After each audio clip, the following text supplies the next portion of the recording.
आइए हम सब मिलकर एक ऐसी पवित्र और प्रेरणादायक कहानी सुनते हैं जो हमारे मन को शांति देगी, जीवन में सही मार्ग दिखाएगी और हमें भगवान शंकर और माता पार्वती के प्रति श्रद्धा और विश्वास से भर देगी। इस कहानी में छिपा है एक गहरा संदेश जो हमारे जीवन को और भी अर्थपूर्ण बना देती है।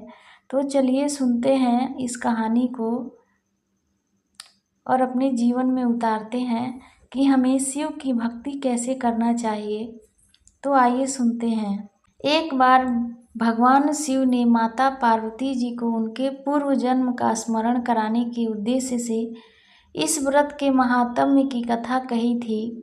श्री भोले शंकर बोले, हे गौरी, पर्वतराज हिमालय पर स्थित गंगा के तट पर तुमने अपनी बाल्य अवस्था में 12 वर्षों तक अधोमुखी होकर घोर तप किया था। इतनी अवधि तुमने अन्न न खाकर पेड़ों के सूखे पत्ते चबाकर व्यतीत किए।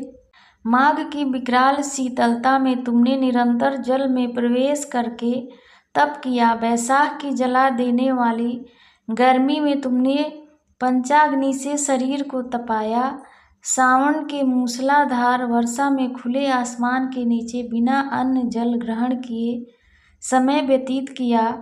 तुम्हारे पिता तुम्हारी कष्ट साध्य तपस्या को देखकर बड़े दुखी होते थे, उन्हें बड़ा क्लेश होता था। तब एक दिन तुम्हारी तपस्या तथा पिता के क्लेश को देखकर नारद जी तुम्हारे घर पधारे। तुम्हारे पिता ने हृदय से अतिथि सत्कार करके उनके आने का कारण पूछा। नारद जी ने कहा, गिरिराज, मैं भगवान विष्णु के भेजने पर यहाँ उपस्थित हुआ हूँ। आपकी कन्या ने बड़ा कठोर तप किया है, इससे प्रसन्न होकर वे आपकी सुपुत्री से विवाह करना चाहते हैं। इस संदर्भ में आपकी राय जानना चाहता हूँ। नारद जी की बात सुनकर गिरिराज गदगद हो उठे।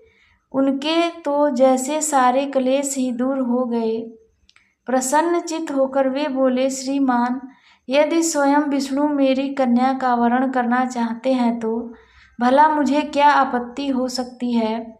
वे तो साक्षात ब्रह्मा हैं। हे महर्षि, यह तो हर पिता की इच्छा होती है कि उसकी पुत्री सुख संपदा से युक्त पति की घर की लक्ष्मी बने। पिता की सार्थकता इसी में है कि पति के घर जाकर उसकी पुत्री पिता के घर से अधिक सुखी रहे। तुम्हारे पिता की स्वीकृति पाकर नारद जी विष्णु के पास गए और उनसे तुम्हारे ब्याह के निश्चित होने का समाचार सुनाया। मगर इस विवाह संबंध की बात जब तुम्हारे कान में पड़ी तो तुम्हारे दुख का ठिकाना न रहा। तुम्हारी एक सखी ने तुम्हारी इस मानसिक दशा को समझ लिया और उसने तुमसे उस विक्षिप्तता का कारण जानना चाहा।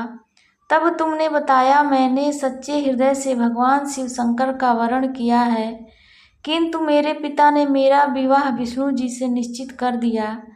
मैं विचित्र धर्म संकट में हूँ। अब क्या करूँ? प्राण छोड़ देने के अतिरिक्त और कोई भी उपाय शेष नहीं बचा है। तुम्हारी सखी बड़ी ही समझदार और सूझबूझ वाली थी।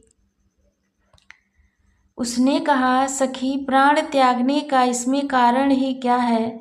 संकट के मौके पर धैर्य से काम लेना चाहिए। नारी के जीवन की सार्थकता इसी में है कि पति रूप में हृदय से जिसे एक बार स्वीकार कर लिया, जीवन पर्यंत उसी से निर्वाह करे। सच्ची आस्था और एक निष्ठा के समक्ष तो ईश्वर को भी स्मरण करना पड़ता है। मैं तुम्हें घनघोर जंगल में ले चलती हूँ, जो साधना स्थली भी हो और जहाँ तुम्हारे पिता तुम्हें खोज भी न पाए। वहाँ तुम साधना में लीन हो जाना। मुझे विश्वास है कि ईश्वर अवश्य ही तुम्हारी सहायता करेंगे। तुमने ऐसा ही किया। तुम्हारे पिता तुम्हें घर पर न पाकर बड़े दुखी तथा चिंतित हुए। वे सोचने लगे कि तुम जाने कहाँ चली गई। मैं विष्णु जी से उसका विवाह करने का प्रण कर चुका हूँ।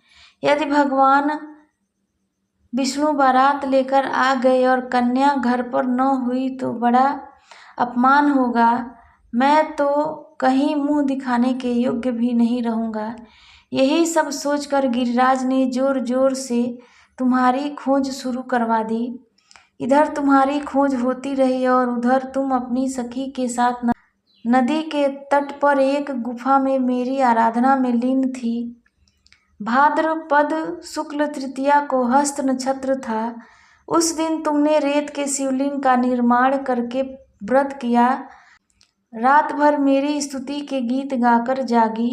तुम्हारी इस कष्ट साध्य तपस्या के प्रभाव से मेरा आसन डोलने लगा। मेरी समाधि टूट गई। मैं तुरंत तुम्हारे समक्ष जा पहुंचा और तुम्हारी तपस्या से प्रसन्न होकर तुमसे वर मांगने के लिए कहा। तब अपनी तपस्या के फल स्वरूप मुझे अपने समक्ष पाकर तुमने कहा, मैं हृदय से आपको पति के रूप में वर्ण कर चुकी हूँ। यदि आप सचमुच मेरी तपस्या से प्रसन्न होकर आप यहाँ पधारे हैं तो मुझे अपनी अर्धांगिनी के रूप में स्वीकार कर लीजिए। तब मैं तथास्तु कहकर कैलाश पर्वत पर लौट आया। प्रातः होते ही तुमने पूजा की समस्त सामग्री को नदी में प्रवाहित करके अपनी सहेली सहित व्रत का पारण किया। उसी समय अपने मित्र बंधु व दरबारियों सहित गिरिराज तुम्हें खोजते खोजते वहां आ पहुँचे और तुम्हारी इस कष्ट साध्य तपस्या का कारण तथा उद्देश्य पूछा। उस समय तुम्हारी दशा को देखकर गिरिराज अत्यधिक दुखी हुए और पीड़ा के कारण उनकी आंखों में आंसू उमड़ आए थे। तुमने उनके आंसू पोंछते हुए विनम्र स्वर में कहा, पिताजी, मैंने अपने जीवन का अधिकांश समय कठोर तपस्या में बिताया है। मेरी इस तपस्या का उद्देश्य केवल यही था कि मैं महादेव को पति के रूप में पाना चाहती थी। आज मैं अपनी तपस्या की कसौटी पर खरी उतर चुकी हूँ। आप क्योंकि विष्णु जी से मेरा विवाह करने का निर्णय ले चुके थे, इसलिए मैं अपने आराध्य की खोज में घर छोड़कर चली आई।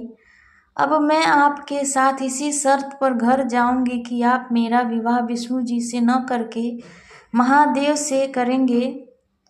गिरिराज मान गए और तुम्हें घर ले गए। कुछ समय के पश्चात शास्त्रोक्त विधि विधान पूर्वक उन्होंने हम दोनों को विवाह सूत्र में बांध दिया।